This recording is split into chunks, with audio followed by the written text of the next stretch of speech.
Discovery, roger. Go for deploy. 2, 1, 0. 0, and liftoff. Liftoff. Americans return to space as Discovery clears the tower. All right, so are you ready to go back and look at Toon Talk 2.0, Season 3, all the best moments, with Jake and Virus Vox? Oh, yeah, should be fun. I mean, It was a wild season. yeah, Jake, Mr. Podcasting, yeah, Virus Vox, the rock star with opinions that could melt steel. I think we're going to have a lot to talk about for sure this season. It was full of those hilarious tangents that they're known for, but then also like these really deep dives into some pop culture and music and even some current events. Yeah, it's a good mix, and I think we should start with the laughs. Yeah. I mean, who could forget Virus Vox passionately arguing that Robbie Williams is the true king of pop? I mean, you'd think he was defending every god. Yeah. Forever. Yeah, well, I think what's really interesting about that is it goes beyond just liking Robbie Williams' music, right? I think Virus Vox really connects with that idea of an artist kind of forging their own path, even if it's not the most popular one, and I think in a way that kind of reflects his own journey as a musician, wouldn't you say? Totally. And it makes those moments when Jake teases him even funnier. Like the whole "see you next Tuesday" thing. You could practically hear Virus Vox like grinding his teeth trying to keep his cool. Yeah, it's like that push and pull between them that keeps things entertaining. Yeah. They have this great chemistry where they can kind of poke fun at each other without it ever feeling mean-spirited. It's like watching a comedic duo, but with like a rock and roll edge.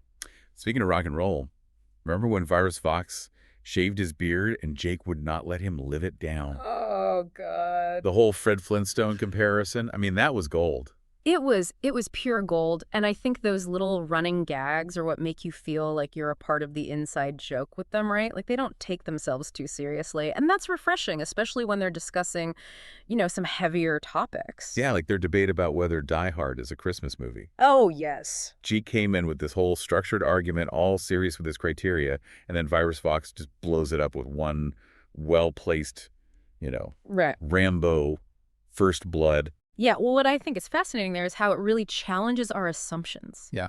Right? Like, we all think we know what a Christmas movie is, but then when Jake starts laying out his specific criteria, it gets a lot more complicated. And then Virus Vox, whether intentionally or not, he kind of forces us to think critically about those categories and whether they even hold up. And their Last Jedi analysis, oh my God, talk about a difference of opinion. Oh, yeah. You could feel the tension as they dissected every plot point, every character arc. Mm-hmm. But they kept it respectful, which is more than I can say for some of the arguments I've seen online. Yeah, exactly. It shows you can have strong opinions and still, engage in civil discussion, right? They really modeled how to disagree without resorting to personal attacks, which is a valuable lesson in today's world. And I think it also highlighted that even within a franchise, as beloved as Star Wars, there's room for, a lot of diverse interpretations. Then there were those times when they'd go off on these hilarious tangents, like when they would analyze the mundane problems that superheroes might face. Who knew Superman's anatomy could be so analyzed? Right. Like, I think we probably learned more than we ever wanted to know about the Super Sack, and don't even get me started on Mr. Fantastic's unique stretching abilities. It's amazing, right. But that's what makes Toon Talk 2.0 so great. They can take something absurd and spin it into a conversation that's both funny and thought-provoking. It makes you think, wait, is that actually a problem that Superman would have to deal with? Exactly. It's like they're holding up this funhouse mirror to pop culture, highlighting the absurdity while also making us appreciate it on like a deeper level. It's entertainment with a side of critical thinking, and that's a pretty potent combination. But season 3 wasn't all fun, and they got real about some serious topics too, like their reactions to the declassified JFK, RFK, and MLK files. I was surprised by how insightful Virus Vox was on, the potential motives and cover-ups. Yeah, and he actually brought a really unique perspective to it, like connecting those historical events to, contemporary issues of power and transparency. And I think it's a reminder that these aren't just like dusty old stories. They actually have relevance to the world we live in today. And remember when Virus Vox discussed Mexico's new president offering financial aid to citizens living abroad? You wouldn't expect a rock star to be talking about global economics, but he actually had some surprisingly nuanced points about, the potential implications. It shows that he's not afraid to kind of engage with these complex issues, even if they're outside of his usual wheelhouse, right? He's not just a musician. He's a citizen of the world with opinions on how things work. And I think it makes him a much more relatable figure, especially to listeners who might be grappling with those same economic anxieties. Then there was that episode on school shootings, where Virus Vox opened up about his own experiences growing up in kind of a rough environment that was heavy stuff, but it brought a much-needed dose of reality to the conversation. Yeah, and he wasn't afraid to be vulnerable. And I think that really resonated with listeners. It showed that behind the humor and the rock star persona, he's someone who's faced real challenges and kind of emerged with a unique perspective on things. It also helped to kind of destigmatize the conversation around mental health, which is so important, especially for young people. It's that balance between humor and sincerity that makes Toon Talk 2.0 so compelling. They can have you laughing one minute and then make you stop and reflect on the state of the world the next. It's a reflection of life itself, isn't it? We experience both joy and sorrow, absurdity and profundity. And I think Toon Talk 2.0 just captures that in a way that feels authentic and engaging. But before we move on to their musical discoveries, there's one more kind of unexpected connection they made that I think is worth discussing. You're talking about the War of the Rohirrim, right? Yes. That animated Lord of the Rings film? Yes. What does that have to do with anything? Well, Virus Vox had this fascinating theory about how the film's themes of war and displacement kind of mirrored current geopolitical events specifically the ongoing conflict in the Eastern Bloc. He saw these parallels between the Rohirrim's struggle for survival and the plight of refugees fleeing, war-torn regions. It was a surprisingly insightful analysis, especially coming from someone known for his, over-the-top personality. That's what I love about Toon Talk 2.0. They can surprise you with these unexpected connections and make you see things in a whole new light. Yeah. It's like they're saying, hey, even fantasy stories can teach us something about the real world. Exactly. And speaking of real-world connections, we can't forget their passion for music. I mean, they've consistently championed new artists and unearthed hidden gems from established ones. Remember that interview with the death metal band Back from Death? Oh, yeah. Metropolitan is still one of my favorite tracks this Right. year. I never would have discovered them without Toon Talk 2.0. It's like having your own personal music scout introducing you to sounds you never knew you needed. And their discussion of Doyle's Waiting for Superman was spot on. They really dissected the lyrics and explored the song's deeper meaning about hope and disillusionment. It showed they weren't just listening for a catchy hook. They were engaging with the music on like an intellectual and emotional level. They do have a knack for finding artists who are pushing boundaries and saying something meaningful, like their recommendation for Deathlock's Awaken. Pure energy and aggression, but with a message about fighting for what you believe in. What's so great is that they're giving these lesser-known artists a platform, introducing them to an audience that might not have found them. Otherwise, they're using their influence to amplify voices that deserve to be heard. And that's commendable. It also speaks to their genuine love for music and their desire to share that passion with their listeners. Right. It goes beyond just playing a song and saying, hey, check this out. They take the time to explain why they love it, what makes it special, and how it connects to the bigger picture. Speaking of bigger pictures, remember how they seamlessly integrated their love for music with their analysis of current events? Oh, yeah. When they discussed how the rise of AI-generated music was impacting the industry, that was a fascinating conversation. Virus Vox was worried about the potential loss of human creativity, while Jake was more optimistic about the possibilities it opened up. What was refreshing about that discussion was their willingness to grapple with the complexities of the issue, right? They didn't offer easy answers or fall into those predictable pro-technology or anti-technology camps.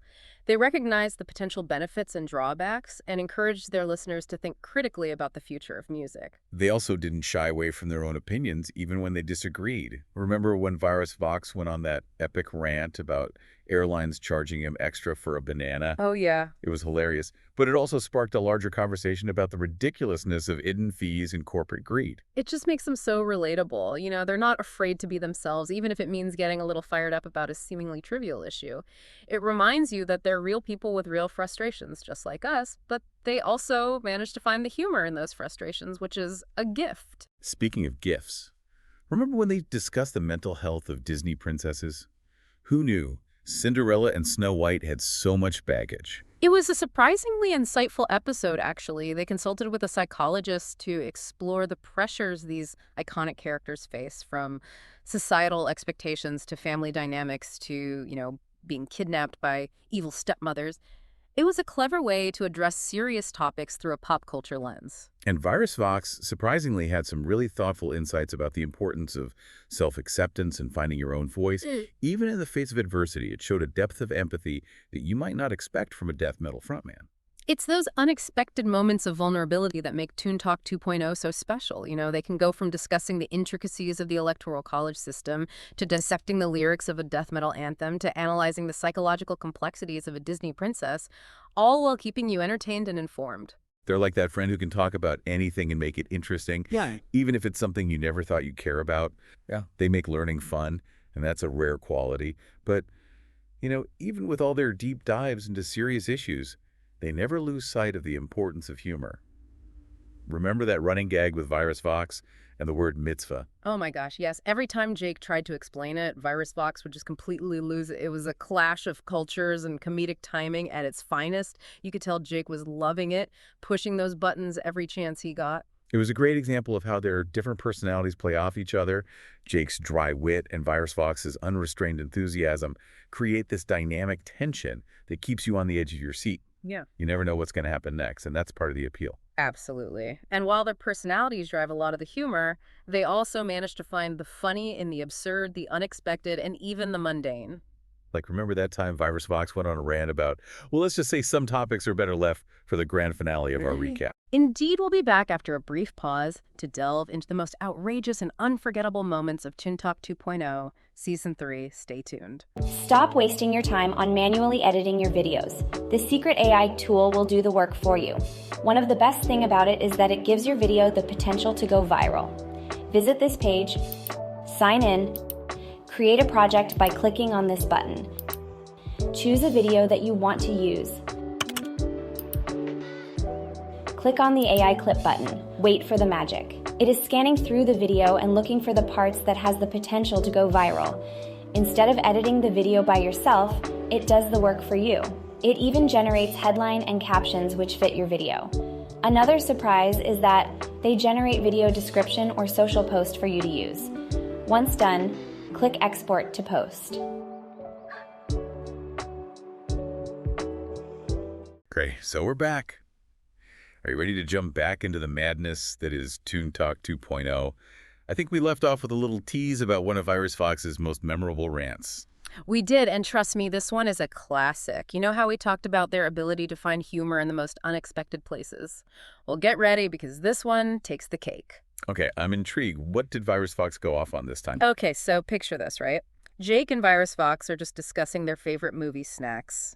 Pretty harmless topic, you would think. Yeah, I mean, nothing too controversial there, unless someone brings up black licorice. That stuff's divisive. Oh, for sure. Well, this is even more unexpected. So Virus Vox, he launches into this tirade about, wait for it, the tyranny of pre-portioned popcorn. You're kidding me, right? Pre-portioned popcorn, that's what set him off. I know it sounds ridiculous, but you have to hear him describe it. He was practically yelling about the injustice of it all, how it limits your freedom to choose the perfect amount of popcorn for your movie-watching experience. Oh, I could totally see him getting worked up about that freedom of choice, man. That's a hill he's willing to die on, even if it's a hill made of buttery popcorn. Exactly. And the best part is he actually had a point. He argued that these pre-portioned bags are just a sneaky way for theaters to charge you more for less popcorn, and that, and they create all this unnecessary waste with the extra packaging. It's like they're saying, we'll decide how much popcorn you need, and you'll pay a premium for the privilege. Precisely. And Virus Vox, being the champion of the people that he is, wasn't having it. He even threatened to start a popcorn revolution, demanding theaters offer bulk bins so moviegoers could, scoop their own destiny, so to speak. I bet Jake was loving every minute of this, egging him on with that dry wit of his. Oh, absolutely. You could practically hear him smirking through the microphone, but amidst all the laughter, they actually raise some valid points about consumer choice and the subtle ways that corporations try to manipulate our spending habits. See, this is why I love Toon Talk 2.0. They can take something as mundane as popcorn and turn it into this hilarious commentary on capitalism and the erosion of personal freedom. It's entertainment with a side of social critique, and it goes down surprisingly smooth. It's a reminder that even the smallest things can be fodder for, insightful conversation if you have the right perspective. And Jake and Virus Vox, with their unique blend of humor and passion and intellectual curiosity, they have that perspective in spades. They really do. They've shown us time and again that it's okay to laugh at the absurdity of the world, to question the status quo, and to find the extraordinary in the ordinary, whether they're dissecting the latest superhero blockbuster, debating the merits of Robbie Williams, or railing against the tyranny of pre-portioned popcorn. They always manage to entertain and inform and leave us wanting more. And that is the mark of a truly great podcast. Toon Talk 2.0 is a testament to the power of conversation, the importance of critical thinking, and the enduring appeal of two friends just, shooting the breeze and sharing their unique perspective on the world. So there you have it, Season 3 of Toon Talk 2.0, a roller coaster of laughter, insight, and pure, unadulterated entertainment. If you haven't checked it out yet, do yourself a favor and give it a listen. You won't be disappointed. And until next time, keep exploring, keep questioning, and keep laughing along with the one and only Toon Talk 2.0.